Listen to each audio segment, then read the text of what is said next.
Game time. Hey everybody, welcome back to NTW. My name is Rob, and yes, it is game time. We are playing World of Warcraft, and this is 8.3. Hope you guys are enjoying 8.3. I haven't been able to dive into the new content just yet. That's probably what I'm going to be doing this weekend, though. So, for now, though, we're going to jump straight into our last two dungeons, and we will be finishing up vanilla dungeons. So on deck today, we will have Blackrock Depths, the upper city, which will probably be a long run, and lower Blackrock Spire. And like I said, this will finish up our classic, our vanilla dungeons, and we'll be moving on. We'll go for the Burning Crusade dungeons, and then we'll eventually get there. Hopefully we can get into some new content, some newer content before the expansion drops. So I'm looking forward to the new expansion, though. I hope you guys are too. I'll probably be making, I'll probably be doing a lot of it on stream, as a matter of fact, when the new expansion drops. I'll probably be playing on stream more than anything. So, but in that case, any case, though, we're gonna get queued up and we're gonna get in there. So I'll come back with you when we get queued. All right, we are back here in our first dungeon. This is Blackrock Depths, the upper city. This is the second and final part to Blackrock Depths.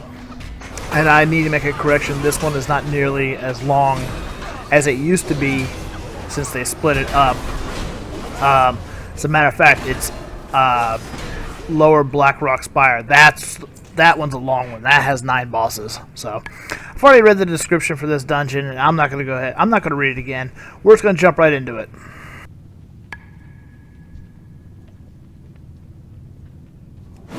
And with that being said, we're going to jump right into our first boss. This is Ambassador Flamelash.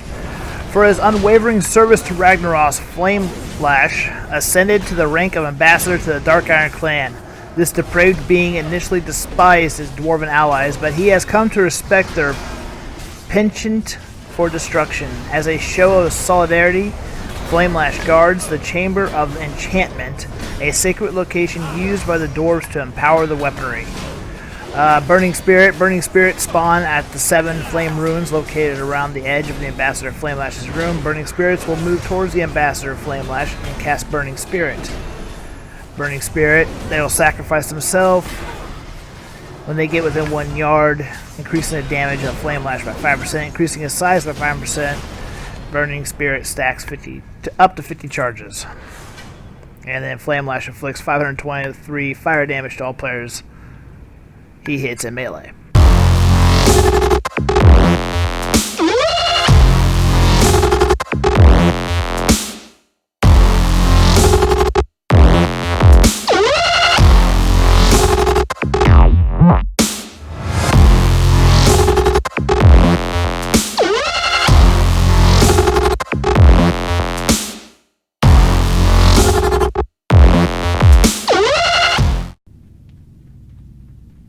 Okay, from here we're going to go into our next boss here. This is the 7. These are 7 Dark Iron Dwarves.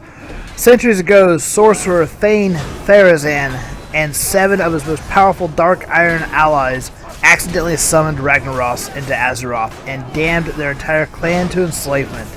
Although the 7 perished during the ritual, their restless spirits still linger in Blackrock Depths, cursed to serve their elemental master and their current Dark Iron ruler.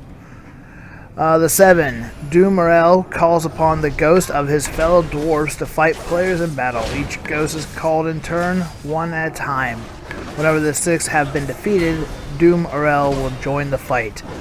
Now, I'm not going to end up reading all of their descriptions, reading all 7. It's quite a bit for each one of them, but they're all pretty easy. Just make sure that as a tank, make sure you pick them up as soon as they get summoned.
Okay, this is Magnus. Ambassador Flamelash charged the Molten Giant Magnus with guarding the Emperor Therazan's throne room, but not even this act put the Dark Iron ruler's concerns to rest. Ever fearful of assassins, the Emperor also granted Magnus control over the series of fire-breathing statues outside the royal chambers. Magnus inflicts physical damage to all players within 1 yard and knocks them away. Players hit with the War Stomp are stunned for 4 seconds. Fiery Burst. Magnus inflicts fire damage to all players within the selected area, 20 yards in diameter.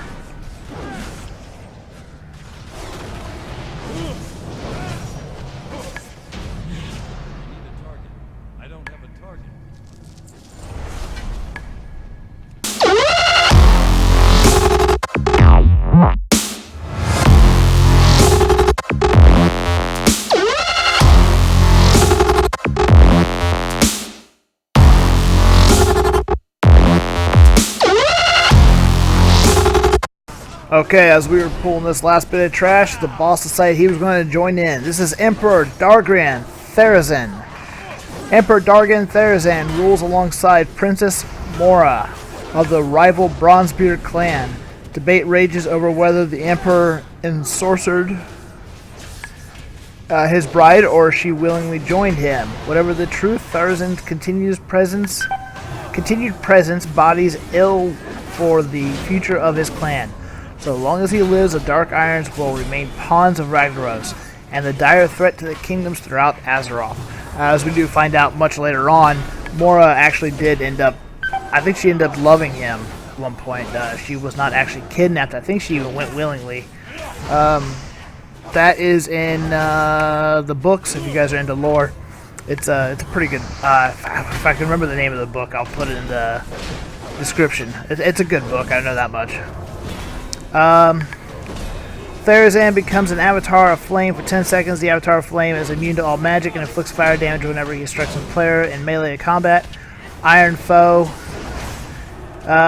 Melee attacks have a chance to trigger 2 extra attacks and increase the critical strike chance by 10% for 5 seconds. Hand of Therazan inflicts fire damage to a player and stuns it for 5 seconds. And then Mora Bronzebeard is actually the healer. She has heal, renew, and then attacks with Mind Blast. But that's going to be it for Blackrock Depths. We completed the dungeon, and amazingly, we actually did that without a healer. So Blackrock Depths is now completed. One more to go. Lower Blackrock Spire.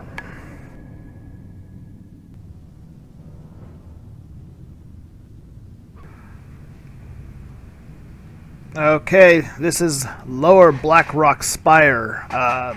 Some newer players, they may skip right over this, because as soon as you hit 58, man, you can get out of these and go straight into the next stuff. But if you haven't ran this before, this is a very long dungeon with 9 bosses. Lower Blackrock Spire. This imposing fortress, carved into the fiery core of Blackrock Mountain, represented the might of the Dark Iron clan for centuries. More recently, the Black Dragon Nefarion and his spawn seized the keep's upper spire, igniting a brutal war against the dwarves. The Draconic armies have since allied with the war chief Rend Blackhand and his false horde. This combined force lords over the spire, conducting horrific experiments to bolster its ranks while plotting the meddlesome Dark Iron's downfall.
Alright, we've come to our first boss here. This is High Lord Omok. Omok rules over the Spire's ogres with an iron fist.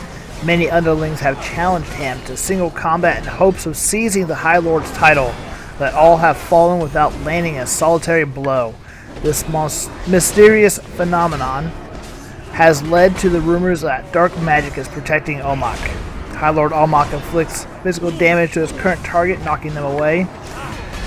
When High Lord Omok reaches 50% remaining health, he goes into a frenzy, increasing his attack speed by 60%.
Okay, Hunter decided to go ahead and prematurely pull this boss.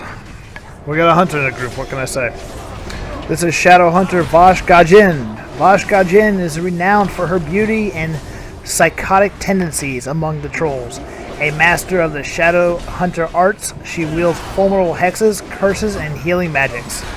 Hex transforms a random player into a frog, rendering them unable to attack or cast spells for 8 seconds, and Curse of Blood.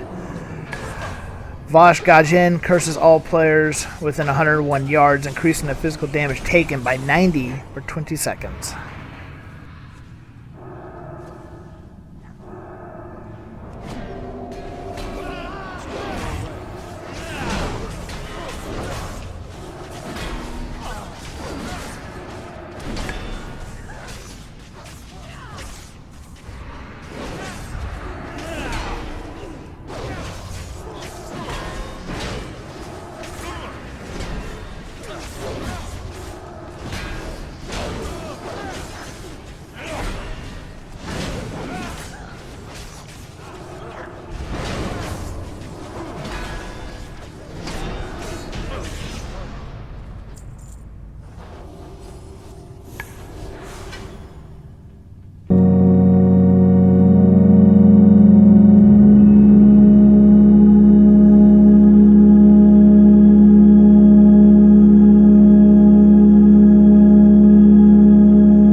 Okay, this is War Master Boon. During the Second War, Boon led small strike teams on daring missions into the heart of High Elf territory. The cunning troll joined the false horde because he wanted to be its chief strategist, not because he believed in Blackhand's ideology. Boon sees the Splinter faction as an underdog, and he enjoys the satisfaction of overcoming insurmountable odds. He has 2 stages. Stage 1, the Thrasher, attacks quickly, assaulting his enemies, relentless with Thrash. Attacks 2 additional times, throwing axe. Hurls a massive axe inflicting at a random player, inflicting 1,300 physical damage, stunning them for 2 seconds. Stage 2, the Brawler. He reaches 65 remaining health. He changes his stance, attacking with more ferocity. Cleave, Mortal Strike. Sorry, and there is a 3rd stage, War Master.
Okay, this is Mother Smolderweb. Centuries ago, the Dark Iron Dwarves dug into the lair of Mother Smolderweb, releasing the massive arachnid into the spire's hall. Her brood has continued to swell in number since that time, so much so that even Blackhand's forces fear traveling through Smolderweb's domain. Crystallized stuns all players in front of her. Smolderweb poisons a random player, causing them and their allies within 8 yards of them to become immobilized periodically. And upon death, 3 spire spiderlings are released from the Mother Smolderweb's corpse.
Okay, this is Urok Doomhowl.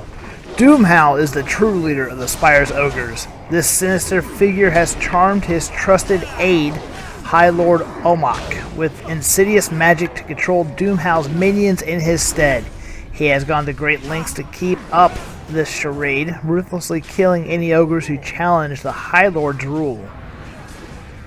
Urok Doomhowl roars, causing all players within 2 yards to flee in fear for 8 seconds. Rends his current target, inflicting physical damage every 3 seconds, and Doomhowl strikes his current target, inflicting physical damage.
Okay, these next few bosses are going to come at you pretty fast. This is Helicon. Helicon comes from a long line of great wargs bred for their ferocity and loyalty. Over the years, the Den Mother has produced an astonishing number of savage offspring. Rumors have spread that she is a demonic hound gifted to rend Blackhand by the Pit Lord of the Burning Legion. Helicon thrashes at her current target, attacking 2 additional times. Helicon rends her current target, inflicting physical damage every 3 seconds.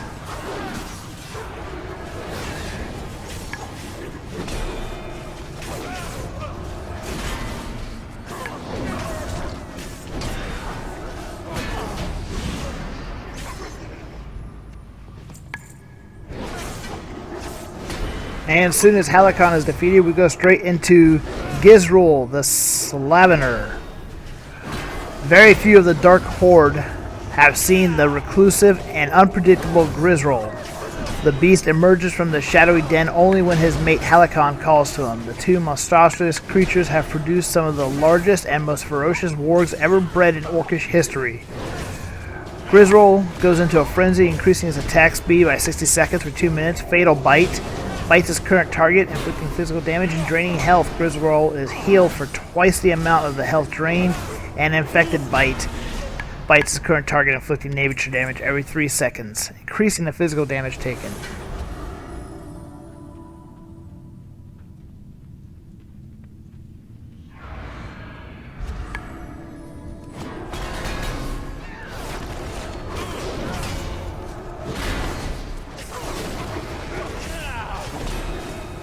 And from here, we actually pick up our next boss already. This is Quartermaster Zigharus.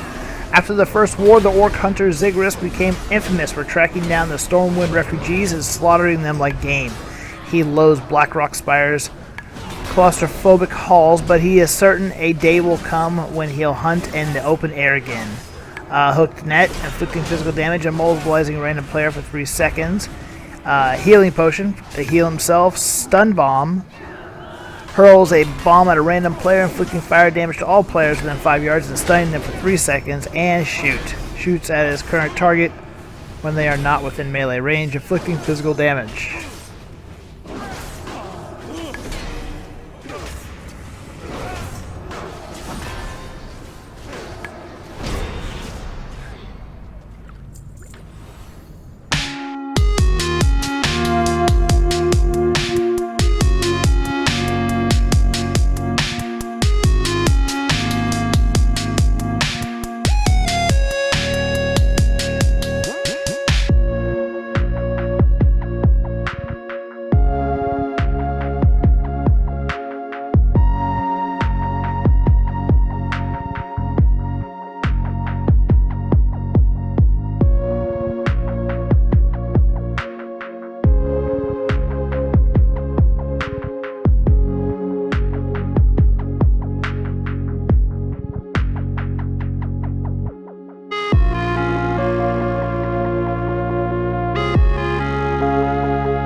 Alright, we are at our final boss, finally, in Lower Blackrock Spire. This is Overlord, Thalak.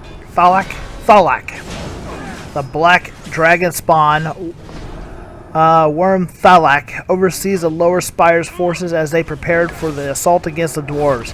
He has no love for the False Horde or its brutish members, and he will sacrifice any number of Black Hand's minions to protect his master, Neferion. Sweeping Slam inflicts physical damage to all players in front of him, knocking them back. Cleave inflicts physical damage to its current target and nearest allies, affecting up to 31 targets.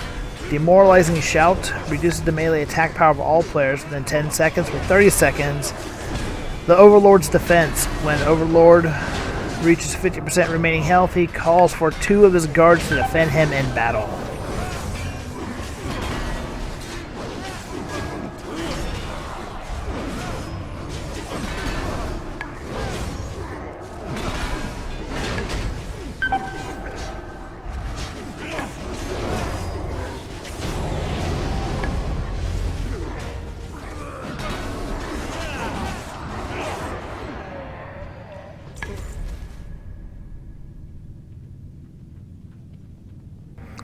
Alright, that's going to do it for this episode, guys. I hope you guys enjoyed this. We did reach our classic dungeon master, so we have finished all of the vanilla dungeons. We have ran every single one of them. We are now level 59, and we're headed in the Outland. We're getting ready to cross over to the Dark Portal, and where we will start our Burning Crusade dungeons. So hopefully that won't take nearly as long. I don't think there's as many. And the same goes for the dungeons here out. So, with that being said, that's going to do it for this episode, guys. If you guys like what you see and you want to see more, hit that like and subscribe button, share this video around, and leave a comment down in the comment section. And don't forget to hit that little bell icon so you get notified every time a new episode comes online. My name is Rob. Thank you guys very much for watching. And until next time, always remember, take care of yourselves.